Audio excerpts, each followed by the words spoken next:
लोकसभा चुनाव 2024 से पहले ईवीएम को लेकर एक बार फिर से सवाल उठे हैं। ईवीएम बनाने वाले कंपनी और बीजेपी में कनेक्शन की बात सामने आई है। moneylife.in की रिपोर्ट के मुताबिक ईवीएम बनाने वाले कंपनी में 4 बीजेपी नेता स्वतंत्र निदेशक हैं।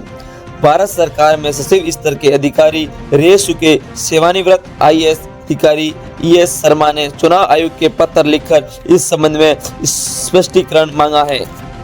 ES शर्मा ने मुख्य चुनाव आयुक्त जीव कुमार और 2 अन्य चुनाव आयुक्तों को लिखे पत्र में कहा है, मैंने आपके ध्यान में लाया था कि कैसे कम से कम 4 ऐसे लोगों जो भाजपा से जुड़े हैं वो भारत इलेक्ट्रॉनिक लिमिटेड यानी BL के बोर्ड स्वतंत्र निदेशक के रूप में नामित किए गया है। बीजेपी एक राजनीतिक दल के रूप में BL को चलाने में महत्वपूर्ण भूमिका निभाती है। इसके अलावा ईवीएम के निर्माण और आपूर्ति का काम करने के वाली BL और CPSE निगरानी करता है, जिसमें ईवीएम के लगे सीक्रेट इंक्रिप्टेड कोर्स कोड भी शामिल है, जिसका ये निष्कर्ष निकलता है कि बीजेपी BL के कामों पर निगरानी रखती है।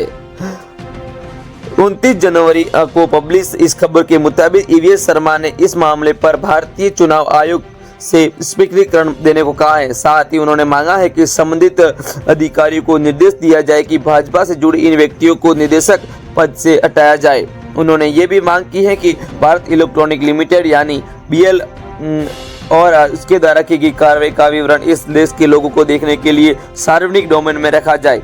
उन्होंने अपने पत्र में पूछा है कि क्या बीजेपी से जुड़े अधिकारी भारत इलेक्ट्रॉनिकल के मामले में चला सकते हैं जो ईवीएम बनाती हैं।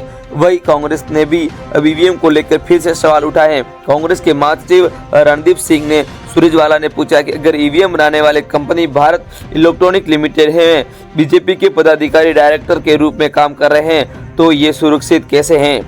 सुरजेवाला ने मनी लाइफ की रिपोर्ट का हवाला लेते हुए सोशल मीडिया प्लेटफॉर्म X पर लिखा है कि अगर ईवीएम बनाने वाले कंपनी भारत इलेक्ट्रॉनिक्स लिमिटेड में निदेशक के रूप में भाजपा के पदाधिकारी और नामांकित व्यक्ति हैं, जो क्या ईवीएम सुरक्षित है? क्या स्वतंत्र एवं निष्पक्ष चुनाव हो सकते हैं? चुनाव के पवित्रता की रक्षा कौन करेगा? कांग्रेस नेता ने चुनाव आयोग पर सवाल उठाते हुए पूछा कि इस आयोग मामले में ईसीआई चुप क्यों है? आपको बता दें कि इससे पहले कि समय समय पर विपक्षी पार्टियों ने ईवीएम को लेकर सवाल उठाए हैं और बीजेपी पर ईवीएम में गड़बड़ी का आरोप लगाया है। अब लोकसभा चुनाव से पहले एक बार फिर से ये मुद्दा उठा है। इस सवाल का जवाब बीजेपी क्या देती है, ये देखना अभी बाकी है। इस खबर से फिलहाल इतना ही। खबरों से जुड़े रहने के लिए धन्यवाद और ताज़ा अपडेट के लिए हमारे चैनल को सब्सक्राइब जरूर करें। तब तक के लिए बाय बाय।